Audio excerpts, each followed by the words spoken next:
Mheshimiwa Rais, wacha niseme nikimalizia ya kwamba what this country has actually desired and wanted is courageous leadership.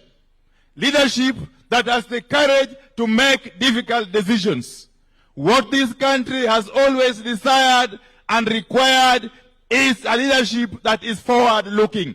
Mheshimiwa Rais, we want to thank you for offering us that kind of leadership. Watu wetu Mheshimiwa Rais hawatasahau ile kazi umewafanyia Mheshimiwa Rais.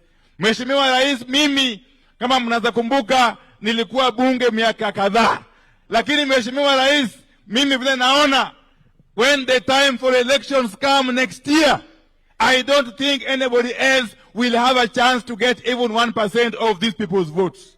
Mheshimiwa Rais, based on what you have done to them. Mheshimiwa Rais, yule mkabila ambaye anakutusi kila mara aliingia bunge akatupata huko akafanya term moja and he left without uttering any sensible word in parliament. Mheshimiwa Rais, wale wengine tulikuwa nao Azimio, mimi kama kiongozi wa Azimio bunge wakati huo, Mheshimiwa Rais, wale wa jamaa ni waoga, hawezi kukutisha hata kidogo. Ukae ukijua ya kwamba wewe kura zako ziko sawa katika hii eneo. Asanteni sana, Mwenyezi Mungu azidi kuwabariki. Asanteni, may God bless you.